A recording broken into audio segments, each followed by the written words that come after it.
మీ business ఏదైనా మీ ఊర్లో promotion చేయాలంటే అది సుమన్ టీవీతోనే సాధ్యం. ఇప్పుడే సంప్రదించండి.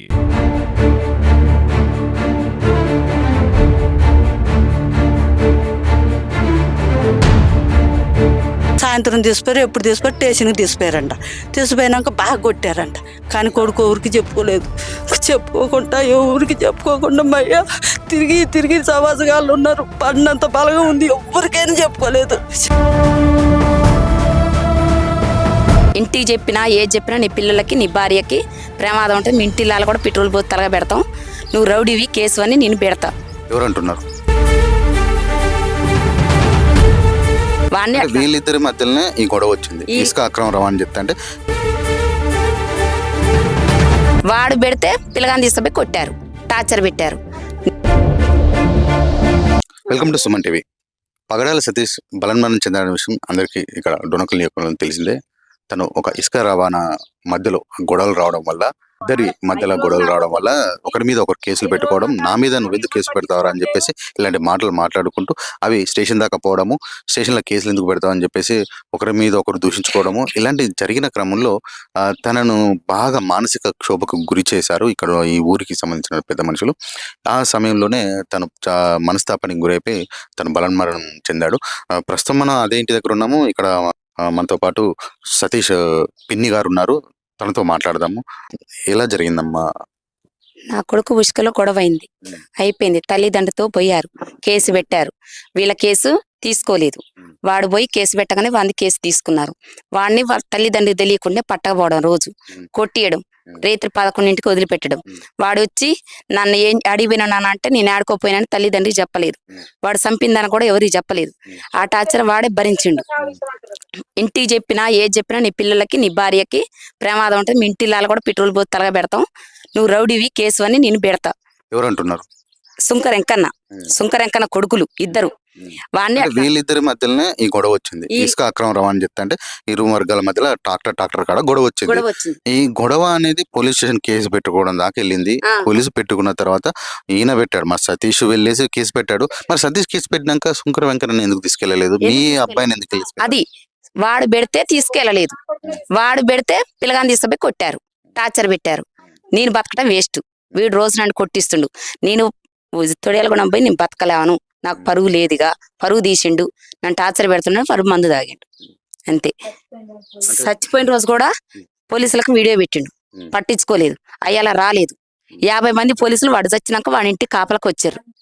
ఆ రోజు అంతిమ సంస్కారం ఇంటికి కాపలకి 5 రోజుల నుంచి 50 మంది 20 మంది ఉంటారు రోజు. అంతిమ సంస్కారం రోజు నుంచి ఇప్పటి వరకు కాపలా ఉంటారు. పిల్లగాని శవాన్ని ఊళ్ళో తీసుకొస్తారు కానీ 50 మందిని పెట్టిండు ఇంటి చుట్టూ. ఎందుకు పెట్టిండు?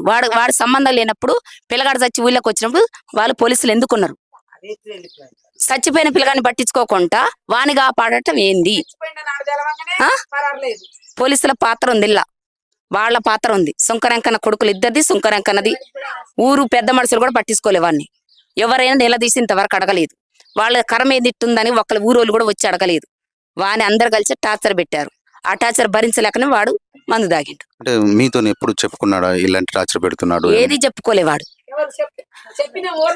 పెద్ద మనుషులు చెప్పిర్రు, పోలీసులు చెప్పిర్రు, ఎస్ఐ చెప్పిర్రు, అందరి చెప్పిర్రు. చెప్పినా కూడా ఎవ్వరూ పట్టించుకోలే. ఆ పిల్లగాన్ని పట్టించుకోలేక నాకు ఎవరు లేరు, నాకు న్యాయం జరగట్లేదు, నన్ను కాకుండా నా పిల్లగాళ్ళు కూడా ఆగం చేస్తారని వాడు మందు తాగిండు. మీరు విన్నారు కదా వాళ్ళ పిల్లి చెప్పేది విషయం. అంటే తను చెప్పేది ఏంటంటే తన అంతిమ సంస్కారం రోజులు అంటే ఈ రోజు వరకు, తను చనిపోయి 3 రోజులు అవుతుంది కదా, 5 రోజులు అవుతుంది. ఈ 5 రోజుల నుంచి కూడా పోలీసులు అక్కడ ఎవరైతే వ్యక్తి ఉన్నాడో ఆపోజిట్ వ్యక్తి తనకు సెక్యూరిటీగా వస్తున్నారో చెప్పా. కానీ ఇక్కడ మా ఇంటి పరిస్థితులు అంటే ఇప్పుడు ఒక సెల్ఫీ వీడియో తీసేసి నా చావుకు వీరే బాధ్యులు వల్లనే నేను మనస్తాపానికి గురి అయిపోయి నేను చనిపోయాను, నా వైఫ్ అండ్ పిల్లలు వీళ్ళని మీరే చూసుకోవాలి అమ్మ నాన్న అంటూ తను రోదన చెందుతూ తను ఒక సెల్ఫీ వీడియో తీసుకుంటూ తను పోలీసులకు పెట్టడం జరిగింది. కానీ ఇక్కడికి వచ్చిన తర్వాత అంతిమ సంస్కారం ధన సంస్కారం జరిగే రోజు నుంచి అక్కడ ఉన్న ఆపోజిట్ వ్యక్తికి రక్షణ కల్పిస్తున్నారు. అంటే తన మీద తను ఒక సెల్ఫీ వీడియో తీసుకొని దానికి అంటే ఒక సాక్ష్యంగా తను పెట్టినప్పుడు వాని మీద కేసు ఫైల్ చేయకుండా తనకు సెక్యూరిటీగా వస్తున్నారని చెప్పేసి మనతో పాటు వాళ్ళ పిన్ని బంధువులు మనతో చెప్పుకుంటున్నారు. మనతో పాటు మరొకరు ఉన్నారు, వాళ్ళ బంధువులు మరి ఇంటి పక్కన ఉంటారు. ఏంటమ్మా ఏం జరిగింది? అసలు ఆ చిన్నోడికి మాత్రం ఏం తెలియదు. వాడికి ఎప్పుడైనా టాటర్ పోతాడు. ఎన్నాళ్ళు ఏదో ఖమ్మం పోయి పనికి పోయేది సార్. పనికి పోయి వచ్చి మా దాటి టాటర్ మొన్ననే కొన్నారు. కొన్నాక అందరూ టాటర్లు పోతున్నాయని వాడు టాటర్ విందుకి అన్ని టాటర్లు వదిలిపెట్టి వాడు టాటర్ పట్టుకుర్రట.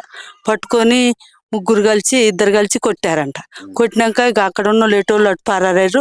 సాక్ష్యం చెప్పని పోలీసు మళ్ళీ కొట్టారు. కొట్టి ఇంక వాళ్ళ చాల నుంచి టాటర్ వచ్చిందని చెప్పి ఈయన కొట్టారు. ఈడేం చేసిందిగా వాడి చాల నుంచి నా టాటర్ వచ్చిందని నన్ను కొట్టారు. నా ఇంటి ముందు నుంచి టాటర్ ఎందుకు పోవాలని ఇక్కడ కంపేసింది. ఇంటి ముంగడికి వెళ్ళిపోతుంది ట్రాక్టర్ అని చెప్పేసి గొడవ ఫస్ట్ వాళ్ళ చాల నుంచి టాటర్ వస్తుందని అన్ని టాటర్లు పోతుంటే వాడు కౌలుకి తీసుకుంది చేను బీడు అది. పొలంలోకి వెళ్ళి ట్రాక్టర్ పోతుంది గొడవ వాళ్ళ నుంచి వస్తుందని వీళ్ళిద్దరు కలిసి మడికట్లలో వేసి కొట్టారంట. కొట్టినాక ఇక వాడేం చేసి నన్ను కొట్టిండు. వాడు మడికట్లలో బీడు నుంచి టాటర్ రానిలేదు నాది, ఇక్కడికి నా ఇంటి ముందు టాటర్ ఎందుకు పోవాలి అని చెప్పి ఇక్కడ మండేసినాక వాడు మళ్ళీ రిటర్న్ పోయి కొట్టిండు. రిటర్న్ పోయి కేసు పెట్టిండు. మరి మీరు పెట్టలేదు అప్పుడు కేసు? వాడు ఇంకా తెలవదుగా, వాడు పెట్టిండంట కానీ తీసుకోలేదంట. ఈడు కేసు తీసుకోకుండా వాళ్ళు పెట్టిందే వచ్చిండు.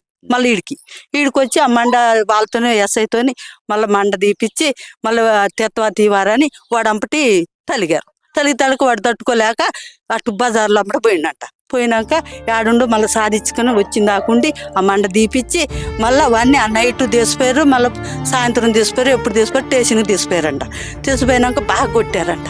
కానీ కొడుకు ఊరికి చెప్పుకోకుండా ఎవరికి చెప్పుకోకుండా మయ్య తిరిగి సవాసగాళ్ళు ఉన్నారు. పడినంత బలగా ఉంది, ఎవరికైనా చెప్పుకోకుండా ఇంక వాడు అట్టనే ఉండి తర్వాత డోర్నకల్ పోయిండు. మళ్ళా ఫోన్ ఒకటి కాడ కూర్చొని ఫోన్ మాట్లాడుతుంటే ఏందన్నా ఇట్లా ఫోన్ వస్తుంది ఏందన్నా నీకంటే ఎస్ఐ ఫోన్ చేస్తాండ్రా నేను పోవాలరా, మళ్ళా చేస్తాడు మళ్ళీ పోవాలరా, నన్ను అసలు అసలు నెత్తలేదురా, నన్ను ఎట్టు కూడా ఏం రమ్మంటాడు, నేను పోవాలరా అని పోయిండంట డోర్నకల్. అంటే పోలీస్ స్టేషన్ నుంచి ఫోన్లు వచ్చేటి రమ్మని ఆ ఫోన్కి నేను పోవాలరా అసలు గడియకు పోనేనంట. అందుకని అట్లా స్టేషన్ నుంచి ఫోన్లు వస్తానని చనిపోయిన రోజు కూడా పోలీస్ బందోబస్తు మీ ఊర్లో కూడా పోలీస్ బలగాలు దించారు కదా. అయితే ఇక పోయిండు ఎస్ఐ ఫోన్ చేస్తే పోవాలిగా, మరి తప్పు చేసినోడు కాదుగా, పోయినాక ఏం చేసిందంట అల్ల గుర్తుపెట్టి ఇట్ట వెనక్కిరగదీసి ఇట్ట పెట్టి ఏం కొట్టుడంట. కొట్టితే కిటికీల నుంచి చూసి అని ఎగురుతాడంట. ఇంక కొడతారుగా, వాడికి ఎవడు అండలేదుగా, వాడు ఎవరికి చెప్పుకోలేగా. ఇంకా ఆయాలు వచ్చినాక మళ్ళీ జెండా మందరం అయితే మళ్ళీ వచ్చినాక అది కూడా అమ్మ చెప్పుకోలే, ఇంట్లో ఊరికి చెప్పలే, వాడు పెన్సు చెప్పుకోట తలంత బలగా ఉంది, ఊరికి చెప్పుకోకుండా కొడుకు మళ్ళీ పోయినాక ఇంకా వచ్చి వాడికి చికాకు అవుతుంది. మళ్ళీ ఫోన్లు వస్తాయి. ఆ నైట్ ఫోన్లు వచ్చింది. రేత్రి వచ్చిందంట, ఒక ముద్ద తినలేదో పిల్లలతో కూడా మాట్లాడలేదంట. వాడు భయం పడదు కడుపులో. ఆ కేసు ఈ కేసు రౌడీకి ఇష్టం మీరు పెడతాం, నిన్ను జీవితాంతకాలం చెంటజల నుంచి చల్లదీయం అని పోలీసులు అన్నారంట వాడితో. అంటే వాళ్ళ కొడుకు భయం పడి డోర్నకల్లో మందు కొనుక్కుండు. ఆడంతా తాగిండు, అక్కడే తాగిండంట సారు. తాగినాక మళ్ళా ఈ ఊళ్ళోకి వచ్చి ములకలు పెళ్ళిపోయి మళ్ళీ దోమల మందు కొనుక్కొని మళ్ళీ కసినగారు తండకాడికి పోయి ఆడ కూర్చొని ఇంకా ఈడే పెట్టుకొని పలానోళ్ళు ఎట్ట కారణం వాళ్ళు హింసపెట్టారు, పోలీసులు ఏం న్యాయం చేయలేదు, మా పిల్లగాళ్ళు నా చిన్న పిల్లగాళ్ళు మీరేం న్యాయం చేస్తారో, పెద్ద మనుషులు కూడా నా పట్టలేరు, ఎవరైనా మాట్లాడేటట్లేదు, నా పరిస్థితి మీరేం న్యాయం చేస్తారో మీరే అంతా అని తీసుకుని అప్పుడు తల్లికి ఫోన్ చేస్తే వెళ్ళిపోయింది సార్. విన్నారు కదా మీరు వాళ్ళ బంధువులు కానీ స్థానికులు చెప్పిన వివరాలు.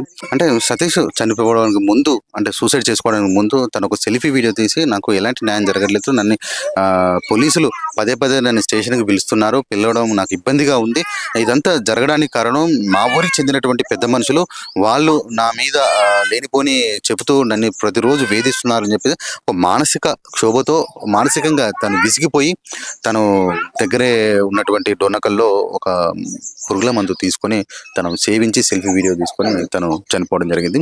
అయితే ఆ చనిపోయిన తర్వాత దహనం జరగడానికి అంటే ఈ ఊరికి వచ్చినప్పుడు కొన్ని పోలీసు బలగాలు కూడా ఇక్కడ దిగడం జరిగింది. అయితే వీళ్ళందరూ ఏమన్నారంటే ఆ పోలీసు బలగాలు ఎందుకు దిగాయి అంటే అంటే ఒక వ్యక్తి సూసైడ్ చేసుకున్న తర్వాత ఆ పోలీసు బలగాలు ఈ ఊళ్ళో తిరగడంతో అంటే ఎదుటి వ్యక్తికి ఎవరి వల్ల అయితే సూసైడ్ చేసుకున్నారో ఆ ఇంటికి రక్షణ కల్పిస్తూ వాళ్ళు ఉండడం అనేది ఇక్కడ గమనార్హం. అంటే ఇక్కడ పోలీసులు పట్టించుకోలేని చెప్పేసి వీళ్ళు సుమన్ టీవీతో చెప్పుకొని బాధపడుతున్నారు. సాయంత్రం తీసిపోయారు, ఎప్పుడు తీసిపోయి స్టేషన్కి తీసిపోయారంట. తీసిపోయినాక బాగా కొట్టారంట. కానీ కొడుకు ఎవరికి చెప్పుకోలేదు. చెప్పుకోకుండా ఎవరికి చెప్పుకోకుండా మయ్య తిరిగి తిరిగి సవాసగాళ్ళు ఉన్నారు. పడినంత బలంగా ఉంది, ఎవరికైనా చెప్పుకోలేదు. ఇంటికి చెప్పినా ఏది చెప్పినా నీ పిల్లలకి నీ భార్యకి ప్రమాదం ఉంటుంది, మీ ఇంటి కూడా పెట్రోల్ పోసి తలగా పెడతాం, నువ్వు రౌడీవి కేసు అని నేను పెడతా. ఎవరంటున్నారు? వాడిని వీళ్ళిద్దరి మధ్యలోనే ఈ గొడవ వచ్చింది, ఇసుక అక్రమ రవాణా చెప్తా అంటే వాడు పెడితే పిల్లగాని తీసుకుపోయి కొట్టారు, టార్చర్ పెట్టారు.